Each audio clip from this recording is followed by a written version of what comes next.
Chennai Bangalore IPL போட்டிக்கு ஆன்லைனில் ticket கிடைக்கவில்லை என்றும் தாங்கள் ஏமாற்றப்படுவதாகவும் சிஎஸ்கே ரசிகர்கள் ஆதங்கத்தை வெளிப்படுத்தியுள்ளனர். 9 o'clockலேருந்து நாங்கள் வெயிட் பண்ணிட்டு இருக்கோம். 9:30 ஸ்டார்ட் ஆகுது அப்படின்னு சொன்னாங்க.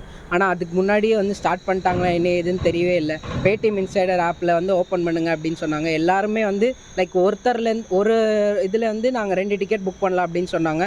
ஆனால் நாங்கள் எல்லாருமே ஒரு 4-5 பேர் இருந்து நாங்கள் டிக்கெட் புக் பண்ணலாம் அப்படின்னு வெயிட் பண்ணிட்டு இருந்தோம். ஆனால் அதுக்குள்ளேயே போகவே முடிய மாட்டேங்குது.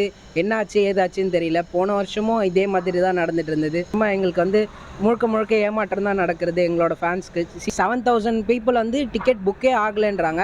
அப்போ டிக்கெட்ஸ்லாம் எங்கே போச்சு ஏதாச்சுன்னு அந்த மர்மம் எங்கே நடக்குதுன்னே எங்களுக்கு தெரிய மாட்டேங்குது. அப்போ நாங்கள் என்ன பண்ணுறது? நாங்கள் டேரெக்டாக போய் பார்க்குறவங்கலாம் அப்போ எங்களோட ஃபேன்ஸு சிஎஸ்கேக்கான ஃபேன்ஸ்க்கு என்ன அப்போ தீர்வு, அதுக்கான பலன் என்ன நடக்க போகுதுன்னு எங்களுக்கு சுத்தமாக தெரியல. ஃபுல்லாக டிசப்பாயின்மெண்ட் தான்.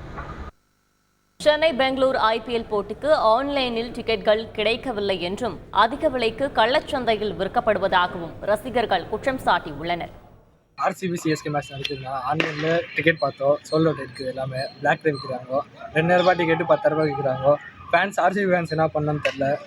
ஆர்சிபி வர்சஸ் சிஎஸ்கே மேட்ச்க்கு டிக்கெட் தேடி பார்த்தோம். ஆன்லைனில் எல்லாமே சோல்ட் அவுட் காமிக்கிறாங்க. அப்புறமா பார்த்தா பிளாக்ல விற்றுன்னுக்குறாங்க. எல்லாம் 2,000 டிக்கெட் எல்லாம் 10,000 சொல்கிறாங்க. எங்களை மாதிரி ஃபேன்ஸ் எல்லாம் என்ன பண்ணுறது? அப்போ மேட்ச் போகிறதுனா ப்ராப்பராக டிக்கெட்டில் வச்சு நாங்களால் போக முடிய மாட்டேங்குது. செய்திகளை உடனுக்குடன் தெரிந்து கொள்ள உடனே சப்ஸ்கிரைப் பண்ணுங்க.